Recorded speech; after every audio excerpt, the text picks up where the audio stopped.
আসসালামু আলাইকুম ওরহমতুল্লাহি ও বারকাতু। আজকে সূরা আল বাকারার ১২ নম্বর যে আয়াতটি রয়েছে তার তেলাওয়াত শুনবো, সেই সাথে এর বাংলা অর্থ বোঝার চেষ্টা করব।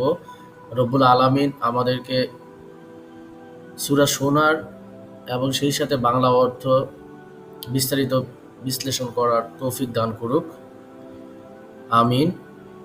তাহলে চলুন সূরা আল বাকারার যে ১২ নম্বর আয়াতটি আছে তা আমরা শুনি। ألا إنهم هم المفسدون ولكن لا يشعرون। বাংলা অর্থ হচ্ছে, জেনে রেখো তারাই প্রকৃতপক্ষে ফাসাদ বা বিশৃঙ্খলা সৃষ্টিকারী, কিন্তু তারা তা অনুভব করে না। এই আয়াতের বিস্তারিত ব্যাখ্যা হলো, যারা সত্যকে অস্বীকার করে এবং ইসলামের বিরোধিতা করে তারাই আসলে পৃথিবীর অশান্তি ও বিশৃঙ্খলা ছড়াচ্ছে, যদিও তারা নিজেদেরকে ঠিক মনে করে এবং বিষয়টি তারা বুঝতে পারে না বা অনুভবও করতে পারে না। এর বিস্তারিত তাফসীর হচ্ছে, এক, ফাসাদ বিশৃঙ্খলা সৃষ্টিকারী। এই আয়াতটিতে সেই সব লোকের কথা বলেছে যারা ঈমান আনার পরিবর্তে কুফর এবং অবিশ্বাসের পথে চলে। এরা শুধু নিজেদেরই ক্ষতি করে না, বরং অন্যদেরও ভুল পথে চালিত করে এবং সমাজের বিভেদ ও অশান্তি সৃষ্টি করে। ২ নম্বর হচ্ছে অনুধাবন করে না।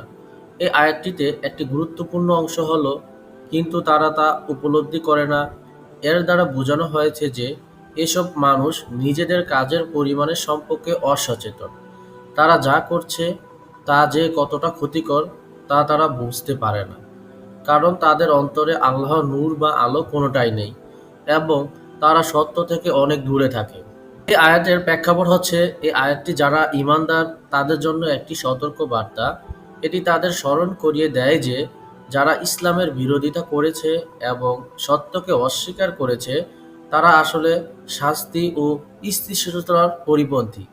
এই আয়াতটি তাদের বোঝানো হয়েছে যে সত্য বা মিথ্যার মধ্যে পার্থক্য করা এবং আল্লাহর পথে অটল থাকার কতটা গুরুত্বপূর্ণ।